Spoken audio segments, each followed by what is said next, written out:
बच्चों, तो आज हम लोग एसएस में चैप्टर नंबर 9 कंटिन्यू करें, जिसका नाम है forest and wild life resources. देखो, इस चैप्टर में कल हमने फॉरेस्ट के बारे में समझा था कि फॉरेस्ट हमारे लिए कैसे यूज़फुल हैं और हम लोग ही अपने मतलब के लिए कैसे हम लोग फॉरेस्ट को नुकसान पहुंचा रहे हैं, उन्हें काट रहे हैं। डिफॉरेस्टेशन कैसे होता है, उससे क्या क्या नुकसान होता है, ये पॉइंट्स हमने कल देखे थे ना।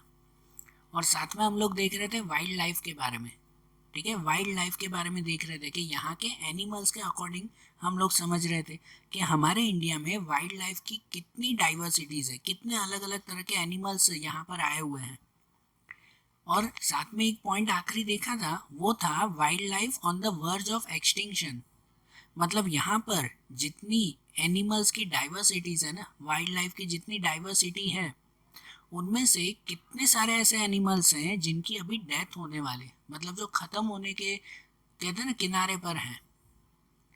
और कल जो पॉइंट हमने समझा था ना कि आज सच में सिचुएशन इतनी ख़राब हो चुकी है कि हमें सोचना समझना अब ज़रूरी है कि अगर ये सब एनिमल्स, ये सब वाइल्ड लाइफ अगर ख़त्म हो जाएगी ना, तो शायद हमारा एग्जिस्टेंस भी नहीं रहेगा, हम भी शायद फिर नहीं रह पाएंगे। ये सब हमारे लिए इतने ज़रूरी हैं, बराबर ना। तो कल जैसे हमने देखा था कि ये एनिमल्स खत्म होते जा रहे हैं, लेकिन क्यों खत्म होते जा रहे हैं, आज हम लोग पहले वो पॉइंट समझे। सबसे पहला पॉइंट आज का आता है, वो आता है reason for the destruction of wild life. कि ये सब वाइल्ड लाइफ, ये सब जानवर क्यों खत्म होते जा रहे हैं, उनके बारे में समझें। जिनमें जिनमें अलग अलग रीजंस आते हैं ना, वो सबसे पहला रीजन है ह्यूमन इंटरफेरेंस। ह्यूमन इंटरफेरेंस मतलब कि इंसानों की दखल अंदाजी। आज इंसान जो है वो अपनी डेवलपमेंट, अपनी प्रोग्रेस या कहो अपनी लालच की वजह से जो है वो धीरे धीरे उन जंगलों की तरफ भी बढ़ता जा रहा है, उन्हें भी नहीं छोड़ रहा है। अर्बनाइजेशन जैसे कहते हैं ना, सिटीज़ का जो है वो बढ़ना, कि पहले सिटी छोटे एरिया में थी, आसपास जंगल ही जंगल होते थे। अब सिटी को बढ़ाने के चक्कर में आसपास के जंगल काट कर और वहाँ पर भी जो है वो अपने घर बना देते हैं या अपना कोई ना कोई कंस्ट्रक्शन कर देते हैं, नहीं तो फिर वहाँ पर बड़े से डैम बना दिए जाते हैं। तो ऐसा ह्यूमन इंटरफेरेंस, इंसानों की उसमें दखल अंदाजी जाती है ना, तो जिसकी वजह से उन जानवरों को बहुत नुकसान पहुँचता है। दूसरा जानवरों का नुकसान होता है डिस्ट्रक्शन ऑफ फॉरेस्ट की वजह से, डिफॉरेस्टेशन की वजह से। कि जब डिफॉरेस्टेशन होता है, जब जंगलों को ख़त्म कर दिया जाता है, तो उससे कितना बड़ा नुकसान होता है कि अगर सभी जंगल हम लोग ख़त्म कर दें तो फिर उसका नुकसान हमें ही भुगतना पड़ेगा ना। और हमें छोड़ो, जो एनिमल्स के बारे में अगर हम लोग बात कर रहे हैं, तो जंगलों को काट देने की वजह से वहाँ रहने वाले एनिमल्स को भी बहुत नुकसान उठाना पड़ता है। कि जैसे उनका घर बार फिर कहाँ, जंगल काट देते हैं तो वो फिर कहाँ पर जाएंगे। फिर कितनी बार क्या होता है कि वो सब एनिमल्स जो है वो शहर की तरफ भाग आते हैं और शहर में फिर उनकी डेथ हो जाती है। तो जंगलों को काटने की वजह से भी ये वाइल्ड लाइफ ख़त्म होती जा रही है। दूसरा रीज़न आता है हंटिंग फॉर मेडिसिन और परफ्यूम्स। हंटिंग मतलब शिकार करना, हमेशा से इंसान का जो है वो एक शौक रहा है। अपनी हॉबी के लिए, मतलब खाली जो है वो टाइम पास या समझो मजाक के लिए, अपनी मजाक मस्ती के लिए लोग जो है वो शिकार करने चले जाते थे, हंटिंग के लिए चले जाते थे। ठीक है, पहले राजा महाराजाओं का, ब्रिटिशर्स का टाइमिंग था, तो वो शौक के लिए हंटिंग करने जाते थे और ऐसे जानवरों को मार देते थे। और आज के टाइमिंग में, तो आज के टाइमिंग में भी हंटिंग होती है। अब हंटिंग होती है तो खाली शौक के लिए नहीं, उन एनिमल्स में से अलग अलग चीज़ें जो है वो लेने के लिए। जैसे एनिमल्स के हेयर, किसी की स्किन, किसी के बोन्स, किसी के हॉर्न, मतलब कि भाई जो सिंग होते हैं वो, किसी के नेल्स, इन सब की वजह से उन एनिमल्स को मारा जाता है। या तो फिर एनिमल्स में से मेडिसिन बनाई जाती है, या तो फिर परफ्यूम्स बनाए जाते हैं, तो उनकी वजह से भी इन एनिमल्स को मारा जाता है। तो ऐसी हंटिंग करने से, ऐसे शिकार करने से भी तो इन एनिमल्स के नंबर्स कम होते जा रहे हैं ना, ये सब खत्म होते जा रहे हैं कि नहीं। और यही कहो ना, जो आगे एक पॉइंट लिखा हुआ है ना, ग्रीडी मोटिव्स ऑफ मैन, मतलब कि इंसानों की लालच की वजह से। सही बात है ना, इंसान को हर तरह की लालच है कि भाई मुझे ये भी करना है, मुझे वो भी करना है। जो हमने पहले भी बताया, नई नई सिटीज़ बनाना, मल्टीपर्पज़ प्रोजेक्ट तैयार करना, मतलब कि डैम तैयार करना, कहीं पे एयरपोर्ट तैयार करना। अब आप एक जस्ट एयरपोर्ट का ही अगर एग्जांपल लो, कि जैसे कोई सिटी में अगर नया एयरपोर्ट तैयार करना है, तो एयरपोर्ट सिटी के बीच में तो तैयार नहीं कर सकते, वो तो पॉसिबल नहीं है। क्योंकि उन प्लेन की पूरे दिन जो आवाज़ रहती है, तो सिटी के बीच में एयरपोर्ट नहीं तैयार करते, वो हमेशा सिटी के कॉर्नर पे होता है। और सिटी के कॉर्नर में एयरपोर्ट बनाने के लिए कितनी बड़ी ज़मीन चाहिए होती है। आप लोगों ने एयरपोर्ट देखा होगा ना, कोई कितनी बड़ी उसमें ज़मीन चाहिए। और इस पूरी ज़मीन पर जितने भी जंगल होते हैं, कोई लोग तो रहते नहीं होंगे ना वहाँ पे, तो जितने भी जंगल होते हैं वो पूरे जंगल काट दिए जाते हैं और उसकी जगह पर ऐसा एयरपोर्ट बनाते हैं। तो देखो, इंसान की अपनी लालच ही है ना कि मुझे ये करना है, मुझे वो करना है, और उसका नुकसान किसे भुगतना पड़ता है? तो इन जानवरों को भुगतना पड़ता है। या तो कहो forest lands are being encroached. Encroached मतलब कि ये फॉरेस्ट लैंड मतलब कि जंगलों की ज़मीन को ख़राब कर रहे हैं। कैसे ख़राब कर रहे हैं? तो कितनी बार जंगल में आग लगने की वजह से, या तो फिर ये जंगल में जो है वो ग्रासिंग के लिए, मतलब कि भाई वो भेड़ बकरियों को, गाय भैंसों को जो है वो घास चारा खिलाने के लिए उनको ले जाते हैं। और फिर क्या करते हैं कि उन ज़मीन में सब घास तो वो गाय भैंस वगैरह सब खा जाती है, तो जिससे वो ज़मीन पूरी की पूरी सूख जाती है। उनकी केयर फिर करते नहीं है। यहाँ कितने फार्मर्स होते हैं कि जंगलों की खाली पड़ी हुई ज़मीन होती है ना, कल हमने देखा था कि एक तरह के क्लासिफाइड अनक्लासिफाइड फॉरेस्ट है। कल फॉरेस्ट के टाइप देखे थे ना, उसमें समझा था अनक्लासिफाइड फॉरेस्ट मतलब जिन फॉरेस्ट की कोई केयर नहीं करता। तो ऐसे जंगलों में क्या होता है, ये फार्मर्स जाते हैं और वहाँ जाकर खेती करने लग जाते हैं। खाली पड़ी हुई ज़मीन है तो वहाँ खेती करने लगेंगे। खेती करने के बाद फिर उसे ज़मीन की केयर तो करनी चाहिए ना, नहीं, फिर वो ज़मीन धीरे धीरे सूखते जाए ना तो उसे छोड़ देते हैं, फिर दूसरी जगह जाकर खेती करते हैं। तो वो ज़मीन तो वहाँ सूखी की सूखी पड़ गई ना। ऐसे धीरे धीरे पूरा जंगल वो लोग खराब कर देते हैं। इसे कहते हैं एनक्रोच्ड। भाई उसमें दखल अंदाजी करके उसे बर्बाद कर देना पूरा। तो ये सब रीज़न है। देखो, इन सभी रीज़न में एक ही चीज़ मेन थी कि हर इंसान सिर्फ अपने मतलब की वजह से ही इन जंगलों को ख़राब कर रहा है, इन वाइल्ड लाइफ को नुकसान पहुंचा रहा है। तो अगर इतना नुकसान पहुंचा रहा है तो इसे बचाने के लिए फिर क्या करना चाहिए, इनके लिए क्या करना चाहिए? तो अब उसके बाद हमारा पॉइंट आता है जो है measure to prevent wildlife. Measure to prevent of wild life, कि इस वाइल्ड लाइफ को बचाने के लिए क्या क्या किया जाए। तो देखो, इनमें जो शॉर्ट और सिंपल पॉइंट्स हैं, जिसमें सबसे पहला पॉइंट आता है change attitude and perceptions. Attitude and perceptions, इसका मतलब क्या कि हमें सबसे पहले अपना नज़रिया बदलना होगा। अपना नज़रिया बदलना होगा, अपनी सोच बदलनी होगी। आप लोग ऐसे मत समझो कि भाई अगर आपके पास बहुत सारे पैसे हैं, या समझो आप लोग जो है वो कुछ भी कर सकते हो, इंसान तो सबसे ज़्यादा टैलेंटेड हैं, तो भले सब जानवर मर जाए हमें क्या, हम तो भाई अपने हिसाब से जिएंगे, हमें क्या मतलब है। तो ये गलत है कि अगर वाइल्ड लाइफ को नुकसान पहुंचेगा तो इनडायरेक्टली घूम फिर कर हमें ही नुकसान होगा वो। ठीक है ना, ये नेचुरल साइकिल बनी हुई है पूरी। अगर उन्हें नुकसान होगा तो वो हमें भी नुकसान पहुंचेगा। तो इसलिए सबसे पहले अपनी सोच बदलो, थोड़े से अवेयर हो जाओ, थोड़े से जागरूक हो जाओ कि नहीं, इन वाइल्ड लाइफ को हमें बचाना ज़रूरी है। सबसे पहले लोगों के माइंड में ये आएगा, लोग अपनी सोच बदलेंगे तो फिर इन जंगलों और जानवरों को बचाना शुरू करेंगे ना। ठीक है ना। या फिर दूसरा आता है रेस्ट्रिक्शन ऑन ह्यूमन इंटरफेरेंस। जैसे आगे हमने देखा ना कि अभी ह्यूमन इंटरफेरेंस की वजह से ही इन जानवरों का और इन जंगलों का खात्मा हो रहा है। तो इन ह्यूमन इंटरफेरेंस पर रेस्ट्रिक्शन लगाना चाहिए, मतलब कि भाई कंट्रोल रखना चाहिए। जैसे वो भेड़ बकरियां गाय भैंस वगैरह चराने के लिए ले जाते हैं जंगल में, तो उसे बंद करवाना चाहिए। सही बात है कि नहीं? या तो फिर कि एनिमल्स, जो भी एनिमल्स है ना, उन एनिमल्स में हार्बीवरस कार्निवरस अलग अलग तरह के एनिमल्स होते हैं, उनमें हमेशा क्या कहते हैं, बैलेंस मेंटेन रखना चाहिए। तो जितना हो सके ना उन फॉरेस्ट की खुद केयर करनी चाहिए, कि सिर्फ वहाँ पर ऐसे नहीं कि हम लोग सिर्फ ये गाय भैंस वगैरह चराने जाते हैं और उसके बाद उस ज़मीन की केयर ही ना करें। जैसे पहले बताया मैंने कि लोग जो है वो ये फार्मिंग करने के लिए, खेती के लिए वहाँ जाते हैं, उन खेतों में जंगलों में जाते हैं, खुले जंगलों में, फिर वो ज़मीन को ख़राब करके चले आते हैं। तो ये ह्यूमन इंटरफेरेंस रोकना चाहिए। या तो वहाँ खेती बंद करवा दो, या तो कंपलसरी रूल्स आ जाना चाहिए कि जो लोग ज़मीन को ख़राब कर रहे हैं या तो यूज़ कर रहे हैं तो उसकी केयर भी वो खुद ही करें। ऐसे रूल होने चाहिए ना। जैसे एक दूसरा उसके आगे का पॉइंट आता है ना, बैन ऑन हंटिंग। ये रूल है कि अब जो है वो ये हंटिंग के ऊपर बैन हो चुका है। मतलब कि शिकार करना अब मना है, ये स्ट्रिक्टली बंद करवा दिया गया है। शिकार करना या तो इलीगली जो है वो ये पेड़ पौधों को काटना, इलीगली माइनिंग करना, वो ज़मीन को खोद कर उसमें से मिनरल्स निकालते हैं, तो उसके लिए भी कितने सारे जंगलों को काटा जाता है।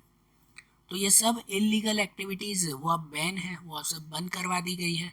अगर फिर भी कोई अगर ऐसा करते हुए पकड़ा जाता है, इलीगल वर्क करते हुए पकड़ा जाता है, तो उसे हैवी पनिशमेंट दी जाती है। ठीक है, शिकार करना मना है, फिर भी हाँ चलो बहुत सारे लोग छुप छुप कर करते हैं, आज भी करते हैं, लेकिन ये गलत है कि अगर वो पकड़ा जाए या उनके खिलाफ अगर कोई कंप्लेंट करे ना, तो उन्हें हैवी पनिशमेंट मिलती है इनकी वजह से। ठीक है, यहाँ आगे आता है study and awareness through programme should be made. ये एक पॉइंट जरूरी है कि जैसे पहले भी बताया कि लोगों में अवेयरनेस होनी चाहिए, लोगों में जागरूकता होनी चाहिए, उन्हें पता होना चाहिए कि ये वाइल्ड लाइफ, ये फॉरेस्ट हमारे लिए कितने ज़रूरी है और इनकी केयर करना भी कितनी ज़रूरी है, ये उन्हें पता होना चाहिए ना। तो इसके लिए स्टडी करवाई जाती है, आपके स्कूल कॉलेज के सिलेबस में ये चीज़ें ऐड करते हैं, आप पढ़ ही रहे हो ना अभी जैसे ये, कि जिससे सबको इन फॉरेस्ट और वाइल्ड लाइफ के बारे में पता चले। ठीक है, इनके अलावा अवेयरनेस फैलाई जाती है, अलग अलग प्रोग्राम्स किए जाते हैं कि जिनसे लोग इनकी केयर करना शुरू करें। कल एक पॉइंट हमने समझा था कि लोग जब जंगल में पिकनिक मनाने के लिए या कभी पिलग्रिमेज प्लेस पर मतलब यात्रा स्थल के लिए जाते हैं, तो वहाँ पर हर जगह पर कचरा फैलाते हैं। तो अलग अलग प्रोग्राम के थ्रू ऐसी अवेयरनेस फैलाई जाती है कि वहाँ पे कचरा मत फैलाओ, उन जंगलों को ख़राब मत करो। सही बात ना। या फिर डिफरेंट डेज मनाए जाते हैं जिनमें प्रोग्राम रखे जाते हैं लोगों को एनकरेज करने के लिए। इन्वायरमेंट डे, फॉरेस्ट डे, ऐसे अलग अलग डेज मनाए जाते हैं। इन डेज के अकॉर्डिंग फिर अलग अलग प्रोग्राम, अलग अलग कंपटीशन रखते हैं, और उनमें जो लोग अच्छा काम करें ना तो उन्हें एक तरह का इनाम भी देते हैं। हाँ, ऐसे प्रोग्राम भी रखे जाते हैं। जिससे बेनिफिट क्या मिलता है, जिससे क्या बेनिफिट मिलता है कि लोग एनकरेज होते हैं। किसी एक को इनाम मिला तो उसे देखकर दूसरे को भी इच्छा होगी, नहीं अगली बार मैं अच्छा काम करूंगा, इनाम मुझे भी मिलना चाहिए। तो इस बहाने हर कोई कम से कम उन जंगलों की और इन जानवरों की केयर करना तो शुरू करेंगे ना। सही बात कि नहीं। तो इनको प्रिवेंट करना, इनकी केयर करना सच में बहुत ज़रूरी है। और इनके लिए गवर्नमेंट क्या करती है, ये सब तो बताया कि गवर्नमेंट अब इनके लिए क्या करती है। तो अब हमारा नेक्स्ट पॉइंट आता है कि गवर्नमेंट ने अलग अलग एनिमल्स, जो एनिमल्स अब एक्सटिंक्ट होने वाले हैं, मतलब ख़त्म होने वाले, जिनके नंबर्स बहुत कम होते गए हैं, तो उन एनिमल्स की केयर करने के लिए, उन एनिमल्स को बचाने के लिए गवर्नमेंट ने अलग अलग समझो प्रोजेक्ट बनाए हैं, अलग अलग स्कीम्स तैयार की हैं। वो प्रोजेक्ट अब हम लोग देखें कि जैसे देखो उनमें सबसे पहला आता है, वो आता है टाइगर प्रोजेक्ट। ठीक है, यहाँ सिर्फ नाम लिखा हुआ है, आप सुनना ध्यान से कि सिर्फ टाइगर प्रोजेक्ट सबसे पहले हम लोग समझे।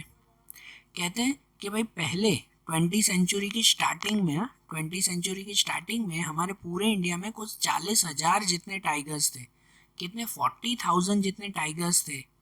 लेकिन उस वक्त जो है वो इलीगल हंटिंग की वजह से, इनकी स्किन का यूज़ होता है, टाइगर की स्किन का लोग यूज़ करते हैं, तो उसकी वजह से इनको बहुत सारे टाइगर्स को मार दिया गया। यहाँ कितने डिफॉरेस्टेशन की वजह से, जंगलों को काटने की वजह से भी कितने सारे टाइगर्स की डेथ हो गई।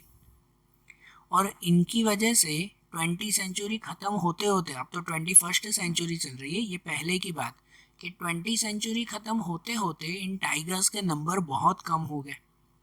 कि जहाँ पर जो है वो 40,000 टाइगर्स थे, 40,000 टाइगर्स हमारे इंडिया में थे, वो अब 1,000 जितने भी नहीं रहे। सोचो कितना बड़ा लॉस हमारे इंडिया के लिए। और इसकी वजह से ही ये टाइगर्स को बचाने के लिए, टाइगर हमारा नेशनल एनिमल है, कि अगर यही एनिमल हमारे इंडिया से ही ख़त्म हो गया तो फिर इंडिया की शान क्या रहेगी, इंडिया का नाम क्या रहेगा, कि हम लोग अपने ही नेशनल एनिमल को नहीं बचा पाए, ऐसे ना। तो इसकी वजह से जो है इन टाइगर्स को बचाने के लिए 1971 में ये टाइगर प्रोजेक्ट शुरू किया गया। 1971 इस प्रोजेक्ट के हिसाब से गवर्नमेंट ने जो है वो अलग अलग पॉलिसीज़ बनाई, रूल्स बनाई, हंटिंग बंद करवा दिया गया, शिकार बंद करवाया। नेशनल टाइगर कंजर्वेशन अथॉरिटी, एक पूरी टीम उन्होंने तैयार की कि जिस टीम के अकॉर्डिंग वो लोग इस टाइगर्स को संभालने का, बचाने का काम करते थे। अलग अलग जगहों पर सेंचुरीज, नेशनल पार्क्स बनाए गए कि जिनमें इन टाइगर को वहाँ पर संभाला जा सके। इंडिया में आज भी 44 ऐसे प्लेसेस बनाए गए हैं कि जहाँ पर इन टाइगर्स को नेचुरली केयर की जाती है। और 1971 से ये काम शुरू किया गया ना, तो तब से अभी तक इन टाइगर्स के नंबर्स में काफ़ी अच्छा सुधार हुआ है कि अब फिर से हमारे इंडिया में टाइगर्स के नंबर्स काफ़ी ज़्यादा हुए हैं। तो ये गवर्नमेंट का कितना अच्छा वर्क था, ये टाइगर प्रोजेक्ट। ऐसे ही दूसरा एक प्रोजेक्ट देखें तो वो आता है एलिफेंट प्रोजेक्ट। एलिफेंट प्रोजेक्ट, ये प्रोजेक्ट शुरू किया गया था 1992 में। ये भी किसके लिए? तो एलिफेंट्स की केयर करने के लिए, कि यहाँ पर एलिफेंट्स, उनकी भी ऐसे समझो कि भाई नंबर्स कम होते जा रहे थे, या उनको क्या कहते हैं, हमारे लिए वर्ड आता है ना, एक्सप्लॉइट करना, किसी का जो है वो शोषण करना, किसी को परेशान करना, वो एलिफेंट्स के साथ बहुत होता था। एलिफेंट्स का यूज़ है ना मजूरी करवाने के लिए यूज़ होता था पहले कितने सारे गांवों में। ट्रांसपोर्ट के लिए एलिफेंट का यूज़ होता था, तो उनका खाली यूज़ करते थे, केयर नहीं। पता है आज भी साउथ इंडिया में जो है, जब पेड़ वगैरह काटे जाते हैं ना, तो पेड़ों के वो बड़े बड़े पेड़ खुद उठाने के लिए एज अ ट्रांसपोर्टर एलिफेंट का यूज़ करते थे। तो इनकी वजह से इनकी बहुत डेथ हो रही थी, और उनको रोकने के लिए ये एलिफेंट प्रोजेक्ट शुरू किया गया। हमारे इंडिया में आज भी 26 जितने अलग अलग प्रोटेक्टिव जोन्स, मतलब समझो अलग अलग प्लेसेस हैं जहाँ पे इन एलिफेंट्स की केयर की जाती है, वहाँ पे संभाला जाता है। और इन एलिफेंट्स के नंबर्स भी अब धीरे धीरे बढ़ते जा रहे हैं। फिर जो डोमेस्टिक एनिमल्स होते हैं या डोमेस्टिक एलिफेंट जिनको पाला जाता है, ऐसे हाथी हो, तो उनकी भी स्पेशल केयर करते हैं। अब तो हर तरह के एलिफेंट्स के लिए अब हॉस्पिटल्स भी बने हुए हैं। जैसे आप ये पास में फ़ोटो में देख रहे हो कि इन एलिफेंट्स के लिए अब हॉस्पिटल्स भी हमारे इंडिया में हैं काफ़ी सारे, कि जहाँ पर उन्हें कोई भी तरह की बीमारी हो, कभी कोई चोट लगे या और कुछ भी हो, तो उनकी भी केयर की जाती है। ठीक है ना। इन एलिफेंट प्रोजेक्ट के बाद दूसरा एक प्रोजेक्ट आता है जो है राइनो प्रोजेक्ट। राइनो राइनो और उसमें से भी वन हॉर्न राइनो, मतलब कहते हैं ना एक सींग वाला गेंडा। एक सींग वाला गेंडा, ये वन हॉर्न राइनो, वो हमारे इंडिया के स्पेशल एनिमल्स में से एक है। हाँ, इंडिया का स्पेशल एनिमल कहलाता है ये राइनो। ठीक है, ये ज़्यादातर हमारे इंडिया के आसाम स्टेट में है। आसाम में ये सबसे ज़्यादा दिखाई देते हैं। वेस्ट बंगाल, आसाम में या उनके पास वेस्ट बंगाल का जो सुंदरवन है, वहाँ पे ये राइनोस ज़्यादा दिखाई देते हैं। लेकिन इनके भी नंबर्स अब धीरे धीरे कम होते गए, क्योंकि इनकी केयर कोई भी नहीं करता था। इन्हें सिर्फ जंगलों में जो है वो ये खुले में रहते थे, और जंगल जैसे जैसे काटते गए ना, तो इनके नंबर्स भी कम होते गए, ये भी नेचुरली इनकी डेथ होती गई। और इनके नंबर्स इतने कम हो गए कि इसकी वजह से इनको बचाने के लिए भी ये प्रोजेक्ट शुरू करना पड़ा, जिसका नाम था राइनो प्रोजेक्ट। ये राइनो प्रोजेक्ट इस स्ट्रेटेजी या इस प्लानिंग के साथ शुरू किया गया था, जो राइनो विजन 2020 के अकॉर्डिंग। कि जब ये प्रोजेक्ट शुरू हुआ था ना, तब उन्होंने डिसाइड किया था कि 2020 तक इन राइनो के नंबर्स अप्रॉक्सीमेट 3000 से ज़्यादा हो जाएंगे पूरे इंडिया में। ज़्यादातर है तो ये चलो ईस्ट इंडिया में ही, वो आसाम और वेस्ट बंगाल की तरफ, वहाँ पर इन राइनो के नंबर्स 3000 से ज़्यादा हो जाएंगे, ऐसी जो है वो प्लानिंग की गई। और इनकी वजह से ये प्लानिंग सक्सेसफुल भी हुई, और आज 2020 तक सच में राइनो के नंबर्स काफ़ी ज़्यादा हैं। ठीक है, इन राइनो प्रोजेक्ट के बाद दूसरा एक प्रोजेक्ट आता है जो आता है क्रोकोडाइल प्रोजेक्ट।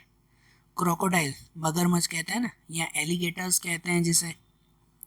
ये ज़्यादातर फ्रेश वाटर्स में दिखाई देते हैं। फ्रेश वाटर, मीठे पानी में, समुद्र में नहीं, नदी, तालाब या उन जगहों पर ये क्रोकोडाइल्स दिखाई देते हैं। इनके नंबर्स भी धीरे धीरे कम होते गए। पिछले के कुछ सालों में, पिछले 20-30 सालों में इन एलिगेटर्स की डेथ बहुत ज़्यादा हुई। इनकी वजह से 1970 से इन एलिगेटर्स को बचाने के लिए ये क्रोकोडाइल प्रोजेक्ट शुरू किया गया। इसमें भी इन्होंने systematically step by step in crocodiles की केयर करना और इनके नंबर्स बढ़ाने की उन्होंने कोशिश करते गए। ठीक है, इन क्रोकोडाइल प्रोजेक्ट के बाद, ये जस्ट नेम है, आपको ये सब जो है वो इन्फॉर्मेशन के लिए दिया हुआ है कि देखो हमारे इंडिया में गवर्नमेंट ने इन एनिमल्स की केयर के लिए कितने काम किए हैं। इन क्रोकोडाइल्स के बाद दूसरा आता है, वो आता है वल्चर प्रोजेक्ट। वल्चर्स, वल्चर्स पता है किसे कहते हैं? वल्चर्स मतलब वो एनिमल्स का हो, वो बर्ड्स का हो या कोई भी वो एनिमल या बर्ड्स के जो डेड बॉडीज में से अपना न्यूट्रिशन लेते हैं, जो डेड बॉडीज को ज़्यादातर खाते हैं, वो ये वल्चर्स कहलाए। वल्चर जो है वो हमारे इन्वायरमेंट के, हमारे नेचर के क्लीनिनेस वर्कर कहलाते हैं। नेचर को साफ रखने में ये हेल्प करते हैं। जब भी कोई एनिमल की या और किसी की डेथ हो जाती है ना, तो उनकी डेड बॉडी में से पूरा फ्लैश ये वल्चर्स खा जाते हैं, कि जिससे नेचर भी हमेशा क्लीन रहता है। ठीक है, हमारे यहाँ पर वल्चर्स अलग अलग टाइप के हैं। आपने वो नाम सुने होंगे ना, eagle, kite, even crow. Crow भी एक तरह का वल्चर कहलाता है।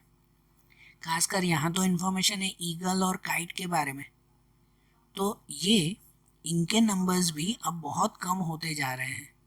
आप लोगों को ध्यान होगा, शायद आप लोगों को ध्यान हो कि यहाँ सिटी में ही पहले जो है कितनी बार आप लोग शायद अगर ऊपर आसमान में देखो ना, तो ऊपर दूर दूर जो है वो काइट उड़ती हुई दिखाई देती है। ठीक है, काइट हम लोग गिद्ध कहते हैं जिसे। तो वो बहुत दूर उड़ता हुआ दिखाई देता है, ऊपर आसमान में गोल गोल गोल घूमते रहते हैं। पहले लिटरली ऐसे काइट्स दिखाई देते थे हर हर सिटी में, लेकिन अब उनके नंबर्स कम होते जा रहे हैं। अब आप कहीं पर देखो तो ऐसे काइट्स आपको कहीं नहीं दिखाई देंगे। तो इनकी केयर के लिए भी 2004 से ये वल्चर प्रोजेक्ट शुरू किया गया, कि जिनमें इनकी केयर की जाए और इनके नंबर्स बढ़ाने की कोशिश की जाए। आप लोग माइंड में कभी ऐसा मत सोचना कि इन सब जानवरों को बढ़ाने की क्या ज़रूरत है, भले मरे ना, भले ख़त्म हो जाए ना, लेकिन ऐसा नहीं। क्योंकि हमारे नेचर में हर एनिमल की अपनी अपनी इम्पोर्टेंस होती है, हर एक की अपनी अपनी खासियत होती है, कि इन एनिमल्स की वजह से ही हमारे नेचर में एक तरह का बैलेंस बना रहता है। अगर कोई भी एनिमल ख़त्म हो जाए, मर जाए या और कुछ हो जाए ना, तो पूरे नेचर का बैलेंस बिगड़ जाता है और उसका नुकसान फिर हमें भुगतना पड़ता है। तो चलो, ये वल्चर प्रोजेक्ट हुआ। उसके बाद एक प्रोजेक्ट आता है, वो आता है snow leopard project. Snow leopard हमारे इंडिया का ये भी एक स्पेशल एनिमल माना जाता है, स्नो लेपर्ड। ये ज़्यादातर हिमालय माउंटेन्स में, और वो भी अप्रोक्सीमेट 3000 मीटर की हाइट के ऊपर, 3000 मीटर से भी ऊपर जो माउंटेन्स आए हुए हैं ना, वहाँ पर बिल्कुल बर्फ़ वाले एरियाओं में ये लेपर्ड दिखाई देते हैं। ये स्नो लेपर्ड है। स्नो लेपर्ड के बारे में हमें पता चला था, इंडिया की गवर्नमेंट को पता चला था कि लोगों का जब एज ए टूरिस्ट प्लेस की तरह हिमालय का यूज़ करना शुरू हो गया। हाँ, अब हिमालय का यूज़ टूरिस्ट प्लेस की तरह होता है, कि वहाँ पर इतने सारे लोग जाने लगे, और वो भी ह्यूमन इंटरफेरेंस की वजह से लोग सब हिमालय में जाने लगे। फिर तो पता ही है कि वहाँ पर भी गंदगी करते हैं, वहाँ के भी नेचर को पॉल्यूट करते हैं लोग। तो ऐसे ह्यूमन इंटरफेरेंस की वजह से इन लेपर्ड्स के नंबर कम होते गए। ये स्नो लेपर्ड तो खाली उस बर्फ़ में ही रहते हैं, इंडिया के और कोई इलाके में ये नहीं दिखाई देते। तो इनके नंबर्स भी वहाँ पर कम होते गए, और इसकी वजह से ही, इनकी वजह से भी इनको केयर करने के लिए, इनके नंबर्स बढ़ाने के लिए ईयर 2000 में ये स्नो लेपर्ड प्रोजेक्ट शुरुआत हुई। और उसके बाद लोगों में ये अवेयरनेस फैलाई गई, लोगों को समझाया गया कि इन एनिमल्स की केयर करना कितनी ज़रूरी है। तो ऐसे अलग अलग तरह के प्रोजेक्ट एनिमल्स की केयर के लिए शुरू हुए ना।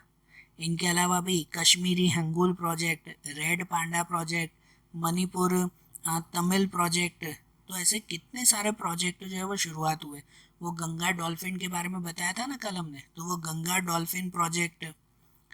तो ये ऐसे अलग अलग तरह के प्रोजेक्ट वो एनिमल्स की केयर के लिए किए गए। और एनिमल्स की केयर के लिए गवर्नमेंट ने जो सबसे बड़ा काम किया हो ना, तो वो है हमारे इंडिया में अलग अलग जगह पर सेंचुरीज, नेशनल पार्क्स और बायो रिजर्व्स तैयार करने का। हमारे इंडिया में हर जगह पर सेंचुरीज तैयार की गई, नेशनल पार्क तैयार किया गया, बायो रिजर्व्स के, जहाँ पर इन एनिमल्स को नेचुरली रखा जाता है और इनकी केयर की जाती है। तो अब हमारे चैप्टर का ये आखिरी पॉइंट देखें, कि जिसके अंदर हम लोग सेंचुरीज, नेशनल पार्क, इनके बारे में समझें। सबसे पहले हम लोग देखें सेंचुरी के बारे में। सेंचुरीज किसे कहते हैं? तो सेंचुरी और नेशनल पार्क ये जनरली दोनों सेम आते हैं। सेंचुरी वो प्लेस कहलाती है कि जहाँ पर एनिमल्स को खुले में रखकर, एकदम खुले में रखकर, नेचुरली जू की तरह पिंजरों में बंद करके नहीं। आप लोग जू देखने जाते हो ना, तो वहाँ पर तो सब एनिमल्स को पिंजरे में बंद करके रखते हैं, वैसे नहीं, खुले में रखा जाता है कि जैसे सब एनिमल्स अपने नेचुरल हैबिटेट में, जैसे अपने नेचुरल घर में रहते हो, उस तरह से ये रहते हैं। और वहाँ पर उनकी हर तरह की केयर की जाती है। वहाँ पे उनको खाना पीना नेचुरली दिया जाता है, अगर कोई बीमार हो तो उनकी केयर की जाती है, उनको उनका इलाज किया जाता है वहाँ पर। ये सेंचुरी कहलाती है। सेंचुरी में वहाँ पर ह्यूमन एक्टिविटीज़ अलाउड है, लेकिन कुछ लिमिट तक। वहाँ पर लोगों का जाना अलाउड है, लेकिन परमिशन के साथ। आप लोगों को पता है कि लोग जो है वो कुछ सफारी के लिए जाते हैं, सुना है ना? ऐसे नेशनल पार्क, ऐसे सेंचुरीज में सफारी के लिए जाते हैं। जैसे आप ये दूसरा फोटो देख रहे हो कि लोगों को वहाँ पर क्या कहते हैं, जीप में बिठाकर या बस में बिठाकर वहाँ पर ऐसी सफारी के लिए ले जाते हैं। सफारी मतलब कि भाई एक तरह की विजिट के लिए ले जाते हैं, कि जहाँ पर इन एनिमल्स के बीच में, एनिमल्स खुले घूम रहे हो और उनके बीच में आप लोगों को वहाँ घुमाया जाता है। ये सफारी कहते हैं। ये क्यों? कि लोगों में अवेयरनेस फैलाने के लिए, लोगों का एक तरह का समझो कि भाई पिकनिक भी हो जाए और साथ में उनको अवेयरनेस भी हो कि इन एनिमल्स को नेचुरली कैसे रखा जाता है। तो उनके लिए ऐसी सफारी यहाँ सेंचुरीज में रखी जाती है। तो वहाँ पे ह्यूमन एक्टिविटीज़ अलाउड है, लेकिन ऐसी परमिशन के साथ। वहाँ पर ऐसी सेंचुरीज में एग्रीकल्चर करना, या तो अपने एनिमल्स को ग्रेजिंग के लिए ले जाना, कि भाई गाय भैंस को जो है वो घास चराने ऐसे एरियाओं में ले जाना अलाउड है, लेकिन वो भी कुछ परमिशन और कुछ लिमिटेशंस के साथ। सेंचुरीज में ऐसा होता है कि सेंचुरीज में कोई भी एक ही एनिमल के लिए सेंचुरी बनाई जाती है। जैसे हमारे गुजरात की मेन सेंचुरी है गिर सेंचुरी, तो वहाँ गिर सेंचुरी में सिर्फ लायंस को रखा जाता है, फिर कोई दूसरे एनिमल्स को नहीं। ये एक चीज़ समझना, सेंचुरी में सिर्फ एक ही एनिमल को रखा जाता है। जैसे अगर एलिफेंट के लिए सेंचुरी हो तो वहाँ पे सब एलिफेंट्स को एक साथ रखा जाता है, तो जिससे वहाँ पर वो नेचुरली रह सके। ठीक है ना? अगर जेब्रा से रिलेटेड हो तो वहाँ पे सब जेब्रा को रखा जाता है एक साथ। तो ऐसी सेंचुरीज तैयार किए जाते हैं। हमारे इंडिया की फेमस सेंचुरीज हैं, जिनमें पेरियार, चंद्रप्रभा, एतुर्नागरम, तो ये सब इंडिया की फेमस सेंचुरीज में से एक आते हैं। सेंचुरीज के बाद दूसरा आता है, वो आता है नेशनल पार्क। मैंने बताया ना, सेंचुरीज और नेशनल पार्क दोनों सेम है, कि यहाँ पर भी नेशनल पार्क में भी सभी एनिमल्स को खुले में, कोई पिंजरे में बंद करके नहीं, डोरी से चेन से बांध कर नहीं, एकदम खुले में नेचुरल प्लेस में रखा जाता है, कि जिससे वो अपने अपने ही घर में रहते हो ना, ऐसे उन्हें फील हो कि हाँ भाई जंगल में वहाँ अपने ही घर में रह रहे हैं, ऐसे सब एनिमल्स को फील करवाते हैं। लेकिन नेशनल पार्क और सेंचुरीज में जो छोटा सा डिफरेंस है ना, वो डिफरेंस ये है कि सेंचुरीज के कंपैरिजन में नेशनल पार्क थोड़ा ज़्यादा प्रोटेक्टिव कहलाता है। इसमें रूल्स रेगुलेशन ज़्यादा है, इसमें ह्यूमन इंटरफेरेंस को अलाउड नहीं किया जाता। मतलब कोई भी इंसान यहाँ पर आना अलाउड नहीं है नेशनल पार्क में, वहाँ सेंचुरीज में अलाउड होता है, इसमें नहीं। यहाँ पर जो वो ग्रेजिंग के लिए अपने गाय भैंस भेड़ बकरियों को चराने के लिए यहाँ नहीं ले आते। यहाँ पर जो है वो कोई भी खेती के लिए, एग्रीकल्चर के लिए परमिशन नहीं दी जाती। तो नेशनल पार्क प्रोटेक्टिव कहलाता है ना। और दूसरा इसमें डिफरेंस ये आता है कि सेंचुरीज जो होती है ना, वो जनरली एक ही एनिमल के लिए होती है। मैंने बताया ना, अगर एलिफेंट्स के लिए तो सिर्फ एलिफेंट्स के लिए ऐसा, जबकि नेशनल पार्क में सभी एनिमल्स को एक साथ रखा जाता है। वहाँ पर सभी एनिमल्स को एक साथ, मतलब समझो अलग अलग तरह के इकोसिस्टम वो एक साथ होते हैं। मतलब वहाँ पानी में रहने वाले एनिमल्स भी, ज़मीन में रहने वाले एनिमल्स भी, और सब एनिमल्स जैसे एक साथ, एक जंगल में कैसे सभी साथ में रहते हैं एनिमल्स, तो ऐसे पूरा प्रोटेक्टिव जंगल बनाया जाता है, कि जहाँ जंगल में सभी एनिमल्स आराम से खुद ही रहते हैं, और उन्हें अगर कोई भी प्रॉब्लम हो तो गवर्नमेंट की टीम, जो फॉरेस्ट डिपार्टमेंट की टीम होती है, वो उनकी केयर करते हैं। ऐसे नेशनल पार्क, वो हमारे इंडिया में जो फेमस नेशनल पार्क हैं, जिनमें Kaziranga, Corbett, Velavadar, marine national park, Gir national park, Dachigam, ये सब इम्पोर्टेंट नेशनल पार्क्स हैं, बराबर। और नेशनल पार्क के बाद दूसरी अगर बात करें तो वो आता है बायो रिजर्व जोन।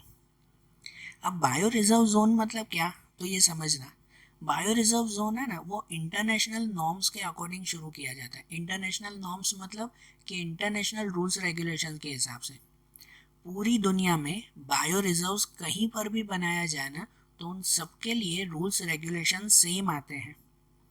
ठीक है ना, कहीं पर भी बनाया जाए सबके लिए रूल्स रेगुलेशंस कैसे होते हैं, इक्वल होते हैं, तो वो बायो रिजर्व जोन कहलाता है। इनका मेन मकसद क्या है, क्यों ऐसा बायो रिजर्व जोन बनाया जाता है? तो बायो रिजर्व जोन इसलिए बनाया जाता है कि वहाँ पर सभी एनिमल्स के साथ साथ हर तरह के प्लांट्स, ध्यान देना, एनिमल्स के साथ साथ हर तरह के प्लांट्स, इवन इंसेक्ट, इवन वहाँ पे कोई स्पेशल कम्युनिटी के लोग रहते हो ना, तो उनकी भी केयर करने के लिए ये बायो रिजर्व जोन बनाया जाता है। मतलब सिंपल वे में अगर समझो ना, तो हर तरह के फिजिकल और कल्चरल डाइवर्सिटी को केयर संभालने के लिए, उनकी केयर करने के लिए ये बायो रिजर्व जोन तैयार करते हैं। ठीक है, इनमें इनमें बायो रिजर्व जोन तैयार करने के लिए पहले स्पेशल ट्रेनिंग जो है वो दी जाती है वहाँ के लोगों को। ऐसा अप्रोक्सीमेट बायो रिजर्व जोन है ना 5000 स्क्वायर किलोमीटर से ज़्यादा ही होना चाहिए एरिया। जैसे आप ये फोटो में देख रहे हो ना, कुछ 5000 स्क्वायर किलोमीटर से ज़्यादा एरिया, पूरा एक एरिया गवर्नमेंट रिजर्व कर लेती है। नाम ही है ना बायो रिजर्व। तो गवर्नमेंट इतना बड़ा एरिया रिजर्व कर लेती है, मतलब अलग कर देती है उसको, कि वो पूरा अब गवर्नमेंट के कंट्रोल में आ गया। और वहाँ पे जो भी बायोस्फीयर होता है, बायोस्फीयर याद है ना, कि जिसके अंदर फिर जो है वो एटमॉस्फेयर और लिथोस्फीयर और हाइड्रोस्फीयर, इन सब की केयर की जाती है। मतलब वहाँ पे जो है वो वहाँ का पानी, ज़मीन, हवा, वहाँ रहने वाले लोग, इतने बड़े एरिया में जो लोग रहते हो, जो वहाँ के एनिमल्स हो, तो इन सब की एक साथ केयर की जाती है। ठीक है, यहाँ पे सिर्फ एनिमल्स नहीं, उसमें सब आ गए, उन सब की एक साथ केयर करते हैं। ठीक है, और ये बायो रिजर्व जोन सबसे ज़्यादा प्रोटेक्टिव कहलाता है। यहाँ पे दूसरे कोई लोगों का आना जाना अलाउड नहीं होता। यहाँ पर हर चीज़ के लिए प्रॉपरली बैन होता है, मतलब मनाही होती है, कोई चीज़ की यहाँ पे परमिशन नहीं है। हमारे इंडिया में अगर ये देखो ना, तो हमारे इंडिया में Nilgiri, gulf of Mannar, great Nicobar, Sundarban, Pachmarhi, इन सबको बायो रिजर्व जोन की तरह माना जाता है। ठीक है, हमारे गुजरात में ही जो रण ऑफ कच्छ पता है, हर साल वहाँ मेला लगता है जो, ऐसे रण ऑफ कच्छ को भी 2008 में बायो रिजर्व जोन डिक्लेयर किया गया। अब रण ऑफ कच्छ को अलग एक एरिया बना दिया गया है, और वहाँ पे रहने वाले एनिमल्स, वहाँ रहने वाले जो लोग हैं, उन सब की अब गवर्नमेंट स्पेशल केयर करती है ना। हमारे इंडिया में टोटल 18 जितने बायो रिजर्व जोन है, हमारे गुजरात में एक ही है, ये कच्छ का, जो 2008 में बना, और पूरे इंडिया में 18 जितने बायो रिजर्व जोन आए हुए हैं।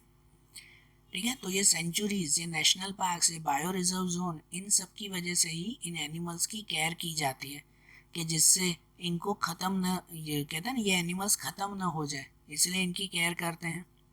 सेंचुरीज का हो ना, जो पहले सेंचुरीज देखी, हमारे इंडिया में टोटल 531 सेंचुरीज आई हुई हैं, छोटी बड़ी 531 सेंचुरीज हैं। नेशनल पार्क में भी 103 जितने नेशनल पार्क हमारे इंडिया में आए हुए हैं। तो देखा, गवर्नमेंट इनकी केयर के लिए करते हैं, इन एनिमल्स, इन नेचर की केयर के लिए सच में काम करते हैं। लेकिन अब ये चीज़ ध्यान देनी है कि गवर्नमेंट के साथ साथ हमें भी अपनी जवाबदारी समझनी है। सरकार काम करेगी, लेकिन हमें भी अवेयर होना है, और हमें भी अपनी जवाबदारी समझनी है कि हम इस नेचर को, इन एनिमल्स को नुकसान न पहुँचाएं। नहीं तो सरकार काम करती रहे और हम लोग उसे बिगाड़ते रहें, तो ऐसे तो नहीं चलेगा ना।